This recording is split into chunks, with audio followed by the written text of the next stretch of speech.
Even as people get ready to celebrate Chairauba tomorrow, the marketplaces, especially in Khwaeramban, lacks the spirit of festivity owing to the prevailing situation in the wake of Thronglaubi incident.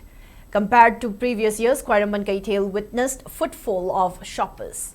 The state is still shocked by the incident in Thronglaubi on April 7, where 2 children were brutally killed in bomb attack when they were sleeping.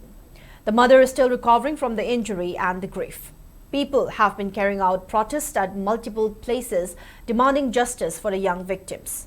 Some of the few people who came to Khwaeramban Kaithail expressed a plan to mark the Chairauba with just necessary rites and prayers, in solidarity to people of Manipur who are going through a difficult and uncertain time at the moment.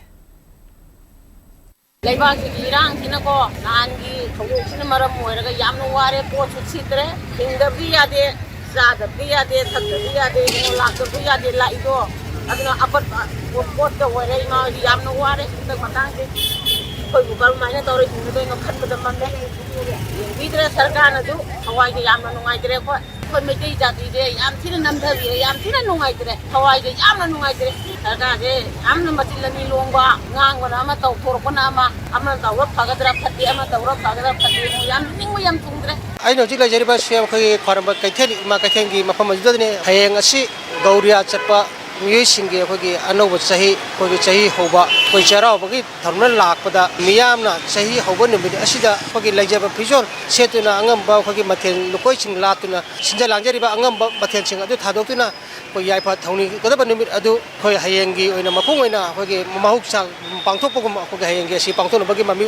ꯎꯗ꯭ꯔꯤ ꯂꯥꯏ ꯇꯤꯟ ꯈꯨꯔꯝꯕꯗ ꯆꯪꯕ ꯄꯣꯠꯂꯝꯁꯤꯡ ꯂꯩꯅꯕꯒꯤ ꯂꯥꯛꯄꯒꯤ ꯑꯩꯈꯣꯏꯒꯤ ꯃꯤꯒꯤ ꯆꯥꯡ ꯑꯗꯨ ꯃꯍꯧꯁꯥꯗꯒꯤ ꯍꯟꯗꯛꯀꯤ ꯆꯍꯤ ꯑꯁꯤꯅ ꯌꯥꯝꯅ ꯅꯦꯝꯕꯒꯤ ꯃꯃꯤ ꯑꯗꯨꯅꯤ ꯇꯥꯔꯤꯕꯁꯤ ꯊꯥ ꯑꯁꯤꯒꯤ ꯇꯥꯡ 6 ꯑꯃꯗꯤ 8ꯀꯤ ꯂꯣꯟꯅꯕꯗ ꯇꯣꯔꯣꯡꯂꯥꯎꯕꯤꯗ ꯊꯣꯛꯈꯤꯕ ꯂꯥꯏꯕꯛ ꯊꯤꯕ ꯊꯧꯗꯣꯛ ꯑꯗꯨꯅ ꯃꯔꯝ ꯑꯣꯏꯔꯒ ꯃꯤꯌꯥꯝꯁꯤꯡ ꯑꯁꯤ ꯆꯩꯔꯥꯎꯕꯒꯤ ꯃꯍꯨꯠꯇ ꯂꯩꯈꯤꯗ꯭ꯔꯕꯁꯤꯡ ꯑꯗꯨꯒꯤ ꯅꯨꯡꯉꯥꯏꯇꯕ ꯐꯣꯡꯗꯣꯛꯄ ꯑꯣꯏꯅ ꯑꯩꯈꯣꯏꯒꯤ ꯅꯨꯃꯤꯗꯥꯡꯗ ꯌꯨꯝꯒꯤ ꯊꯣꯡꯒꯥꯟꯗ ꯀꯦꯟꯗꯜ ꯀꯠꯇꯨꯅ ꯆꯩꯔꯥꯎꯕꯒꯤ ꯊꯧꯔꯝ ꯑꯁꯤ ꯄꯥꯡꯊꯣꯛꯀꯅꯤ ꯍꯥꯏꯕꯒꯤ ꯃꯤꯌꯥꯝꯒꯤ ꯑꯣꯏꯕ ꯃꯣꯠ ꯀꯌꯥ ꯑꯃꯁꯨ ꯐꯣꯡꯗꯣꯛꯂꯛꯂꯤ ꯃꯇꯥꯡ ꯑꯁꯤꯗ ꯂꯥꯛꯆꯅꯤꯡꯕꯗꯤ ꯑꯩꯈꯣꯏꯒꯤ ꯃꯅꯤꯄꯨꯔ ꯂꯩꯉꯥꯛꯅ ꯍꯧꯖꯤꯛ ꯃꯅꯤꯄꯨꯔ ꯊꯣꯛꯂꯤꯕ ꯀ꯭ꯔꯥꯏꯁꯤꯁꯁꯤꯡ ꯑꯁꯤꯒꯤ ꯋꯥꯔꯣꯏꯁꯤꯟ ꯑꯃ ꯄꯨꯔꯛꯄꯒꯤ ꯃꯍꯨꯠꯇ ꯅꯥꯀꯜ ꯑꯃꯗ ꯊꯩꯗꯣꯛꯇꯨꯅ ꯊꯧꯗꯣꯛ ꯑꯗꯨꯅ ꯆꯦꯟꯅꯕ ꯃꯤꯑꯣꯏꯁꯤꯡ ꯐꯥꯔꯦ ꯍꯥꯏꯗꯨꯅ ꯑꯩꯈꯣꯏꯒꯤ ꯃꯤꯌꯥꯝꯗ ꯅꯝꯊꯥꯛ ꯇꯧꯔꯛꯄꯁꯤꯡ ꯑꯁꯤ ꯇꯣꯛꯄꯤꯌꯨ ꯑꯃꯗꯤ ꯂꯝꯗꯝ ꯑꯁꯤꯗ ꯂꯩꯔꯤꯕ ꯌꯦꯜꯂꯣ ꯐꯨꯔꯨꯞꯁꯤꯡ ꯑꯁꯤ ꯃꯍꯧꯁꯥꯒꯨꯝ ꯇꯪꯗꯨ ꯂꯩꯇꯥꯅ ꯍꯤꯡꯍꯜꯂꯕ ꯃꯇꯝꯗ ꯆꯩꯔꯥꯎꯕꯒꯤ ꯊꯧꯔꯝ ꯑꯁꯤ ꯄꯥꯡꯊꯣꯛꯅꯒꯅꯤ ꯍꯥꯏꯕꯒꯤ ꯑꯩꯈꯣꯏꯒꯤ ꯃꯤꯑꯣꯏ ꯀꯌꯥꯅ ꯄꯥꯎꯗꯝꯂꯛꯄꯒꯤ ꯊꯧꯔꯝ ꯑꯗꯨꯅꯤ ꯑꯗꯨꯕꯨ ꯃꯍꯧꯁꯥꯒꯨꯝ ꯆꯩꯔꯥꯎꯕꯒꯤ ꯊꯧꯔꯝ ꯑꯁꯤꯅ ꯃꯊꯪ ꯂꯥꯛꯀꯗꯕ ꯆꯍꯤꯁꯤꯡꯗ ꯄꯥꯡꯊꯣꯛꯄ ꯉꯝꯅꯕ ꯂꯩꯉꯥꯛ ꯑꯁꯤꯅꯁꯨ ꯁꯤꯟꯕꯤꯌꯨ ꯍꯥꯏꯅ ꯃꯤꯌꯥꯝꯅ ꯑꯄꯤꯜ ꯇꯧꯔꯤ ꯍꯤꯔꯝ ꯑꯁꯤꯒꯤ ꯃꯇꯥꯡꯗ ꯄꯥꯎꯗꯝꯖꯔꯤꯕ ꯀꯦꯃꯦꯔꯥꯃꯦꯟ